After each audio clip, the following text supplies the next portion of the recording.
BretFlixers, welcome back for another exciting episode. Today I have an episode where I'm going to talk about some of my favorite comic book movies that are available for streaming on Netflix Instant. There's actually quite a few comic book movies on, not a lot of the more like recent mainstream ones, you know, ever since like Marvel started its cinematic universe and DC started its cinematic universe. But some older ones, some buried ones, some ones that people may have forgotten about or even have forgotten were based on comics, you know, because they kind of come before the whole comic book craze. I'm not exactly sure which movie you could credit for kicking off the craze, because it took a while for the ball to get rolling, you know, because I mean now you have at least 4 or 5 comic book movies released every single year. But I mean, maybe you could say it started with X-Men from 1999, because that was a major hit, a big movie. Or maybe with Sam Raimi's Spider-Man 2, or Spider-Man 1, excuse me, from 2002. You know, and then of course he did Spider-Man 2 and 04 and stuff, and so like the ball was slowly rolling, and in that time you had some comic book movies that had kind of come and gone. People forgot about like Fantastic Four, stuff like that, but then pretty much like when Iron Man hit, it was kind of all over at that point. It was just comic book movies, just no matter where you look. I'm not particularly a fan of the genre. There are some I really enjoy. I'm a big Spider-Man fan. I've actually enjoyed all the Spider-Man films. You know, with the exception of like Sam Raimi's Spider-Man 3, that is a really messy movie. But there are things about it I like, and I enjoyed both Amazing Spider-Man movies, and so Spider-Man is probably my favorite. And of course, I love the Nolan Batman films. Those are all great.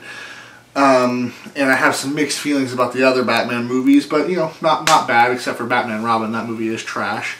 But anyway, so yeah, when I was thinking about, you know, what should I do for this episode, I came across some kind of hidden gems that, you know, are worth rewatching, I think. So I'm going to give you actually 2 of my movies today are from the same filmmaker.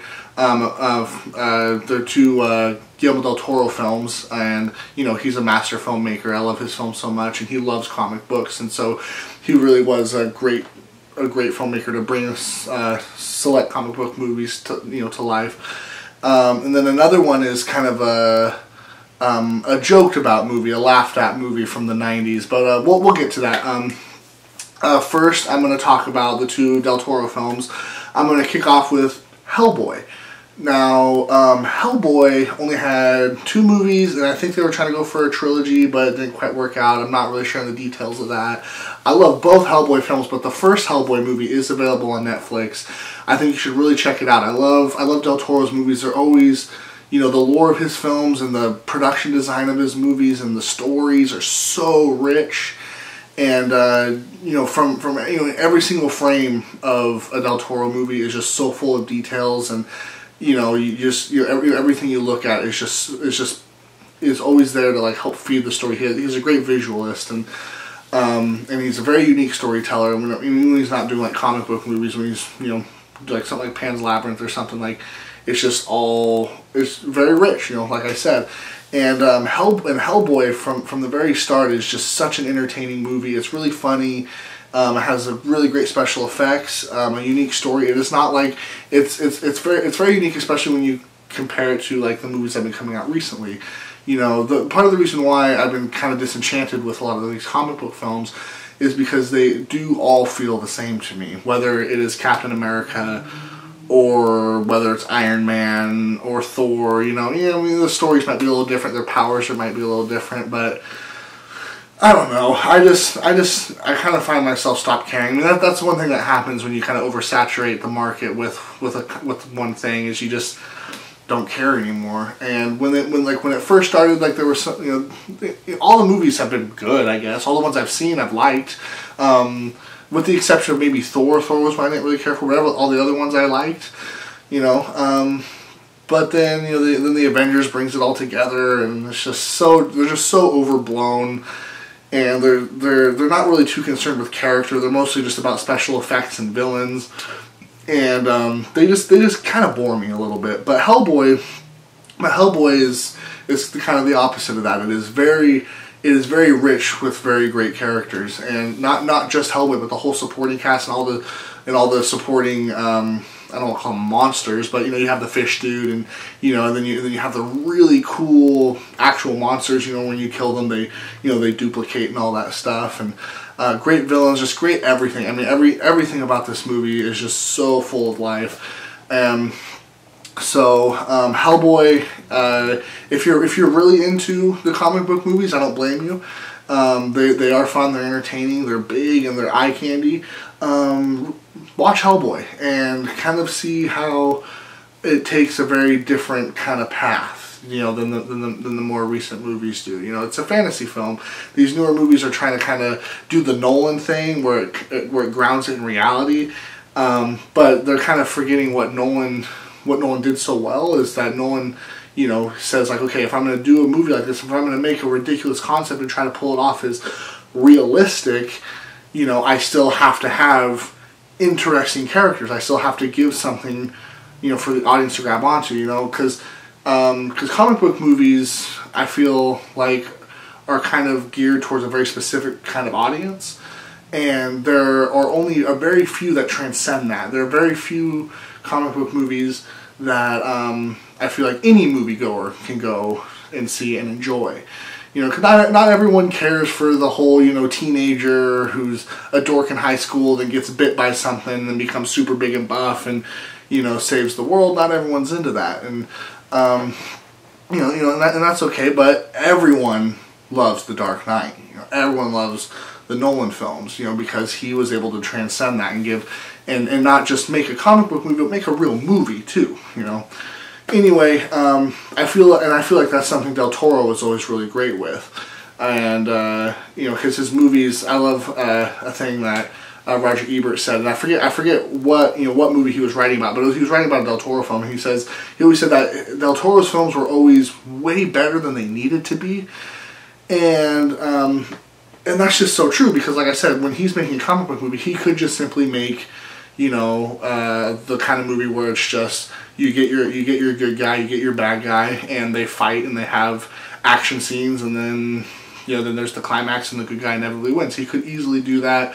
It would pay millions of dollars, and it'd be a success, and he could move on to do other things. But like Del Toro, that's not the kind of guy he is. He pays very close attention to every minor detail in every one of his films.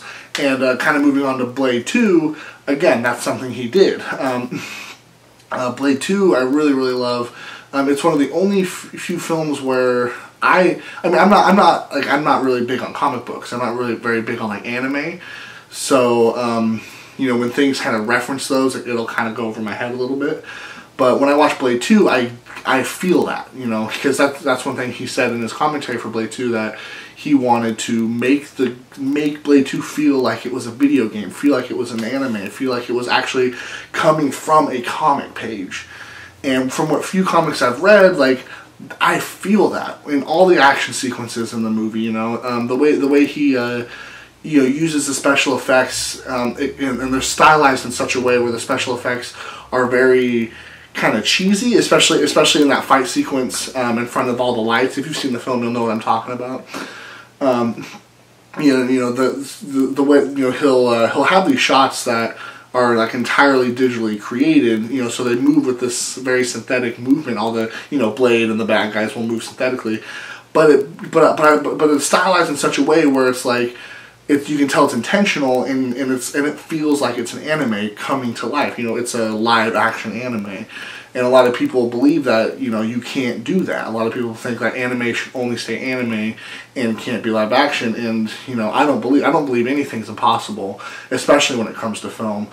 And Del Toro did that. He brought that to life. And that's how the whole film Blade 2 feels to me. And that's why I love it so much. Is because it's just a master of style. It's a master of just kind of like backstory and lore, because every time I see something like in a Del Toro movie, I feel like there's just so much history behind any little object I see in his films. And like one thing I've always said about Del Toro is I wish I could see his films through his eyes, because he's just so studied and so knowledgeable in Gothic lore and in you know, just all these in monsters and these classic monsters. You know, he's read every book there is to read on that kind of stuff, and so he knows what everything means. He knows all the symbolism. You know, so when you see a movie like Crimson Peak, where you get this really creepy house, and you know, just I can just imagine that there's a million things in that film or in any one of his films, you know, where when he sees it, you know, he sees all the symbolism, all this meaning. Where I see it, all I just kind of see is like some cool visuals and, you know, some cool production design. But you know, that just kind of goes to show how smart he is, kind of how dumb I am, and why I admire him so much. And Blade 2 is the same thing. You know, it's really interesting to listen to his commentary on the film, because he talks about the inspiration for the whole jaw opening up and stuff, and where, you know, where the different kind of monsters that he has read about, and where he drew those details from, and how he incorporated into the whole vampire thing. And I also love how you know, by the end of, you know, because Blade is all about, you know, a man who's half man, half vampire fighting vampires. And in the first film, which I enjoy, it is just a guy fighting vampires. But in this movie, he teams up with the vampires and creates a very interesting dynamic that you don't see, not only in comic book films, but just in films in general, where the bad guys are the good guys. And that's one thing about Blade too. He is kind of like an anti-hero, I feel, in a way. He's mostly a good guy, but then, you know, he's teaming up with the bad guys. You know, the enemy of my enemy is my friend, and they're both fighting this new kind of breed of vampire. And but then even by the end of the movie, the breed of vampire you kind of start to sympathize with, because you realize that they were the result of this tragic experiment, and they don't want to be the way they are, and they're kind of living in this eternal torment. And then it becomes this drama between like the father and the son, and you know, and their deaths are kind of sad yet very dignified. It's like, again, way better than the movie needed to be. Just, you know, to quote the brilliant Roger Ebert.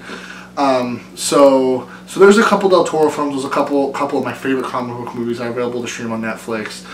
Do check those out. They're really great. They're really entertaining. Please do. And then lastly, I'm going to give one that's made fun of a lot, that isn't well liked, that I feel is generally accepted to be like a bad movie, maybe kind of an embarrassing film on a great actor's filmography, an embarrassing mark on his filmography. This is the Stallone version of Judge Dredd. It's not Dredd, it's Judge Dredd. I like this movie. I actually like this movie quite a bit. It's a really, really fun movie. I understand a lot of the criticisms, a lot of the reasons why like fans of the Judge Dredd comic don't like this film. You know, because a lot of the film he doesn't, and most of the film he doesn't have his mask on, which is kind of breaking a cardinal rule of Judge Dredd. And you know, I guess I mean, like I said, I've never read a Judge Dredd comic, so I don't really have that kind of, you know, need to follow the source material that a lot of the Judge Dredd fans will rightfully have. But I mean, I guess the one thing I would kind of relate would be like if they made a Halo movie, because I'm a big fan of the Halo franchise. If they made a Halo movie and the whole movie was spent with Master Chief with his helmet off, like, I can understand the frustration. But I guess I'm coming at it from a different point of view. And I think this is a fun movie. I love all the cheesy special effects. I love how they kind of haven't really dated that well. I even like Rob Schneider in the movie. He's funny. Like, I normally hate Rob Schneider and everything, but I don't know what it is. I think he is kind of funny in the movie. I love Stallone. He's kind of an underappreciated actor. He's a great action hero. He has a lot of charisma. He was definitely right for this role, but you know, of course, they had to kind of ruin it by him taking the mask off. But for me, not being a Judge Dredd fan, I'm not really that picky on that detail.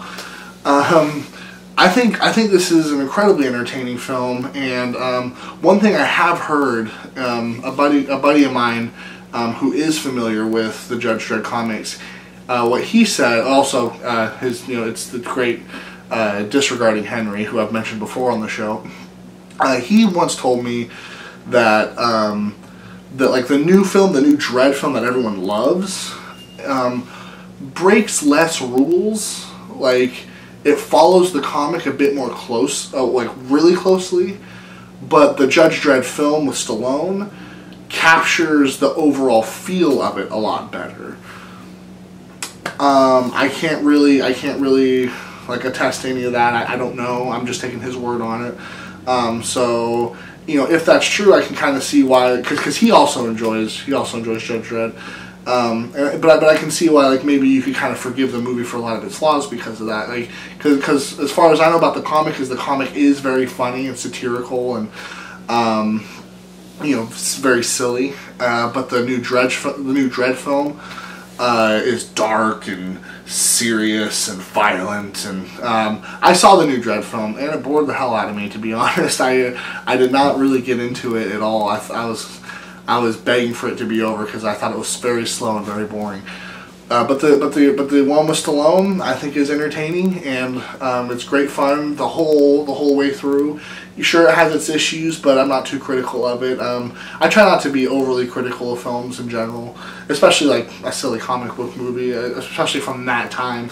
You know, because it was a movie that's not really taking itself all that seriously anyway. So I'm not really going to try to do that. I don't have as much love and affection for Judge Dredd as I did like Hellboy and Blade 2. So I'm gonna stop it there. Hellboy and Blade 2 is kind of for the more serious comic book crowd, but also just kind of if you're in the mood for a more serious film. Judge Dredd is more along the lines of, you know, if you want to just kind of just be entertained for a couple hours before you go to bed at night or something like that. I don't know. Take of that what you will. So. Thank you for watching my all kind of comic book special today, and I'll see you guys in another BretFlix episode, or maybe it's a top 5 or something, who knows. And thanks for watching. Please like and subscribe, comments. Let me know your thoughts on everything, and I love to read that. And I love to hear suggestions and stuff like that. And in fact, real quick, before I forget, I want to give a shout out to a very good friend of mine named Kim, who wanted to know my thoughts on Napoleon Dynamite. Her and I have already had that discussion, but I just want to thank you for having that discussion with me. I want to thank you for kind of recommending a movie. It's a movie I've already seen, but, you know, kind of recommending that I revisit it and kind of reevaluate it, which is something I always love doing. So thank you very much, Kim, for doing that. You're a very loyal fan. You watch every episode. The world's a better place because you're in it. So anyway, thank you guys. I'll see you guys later.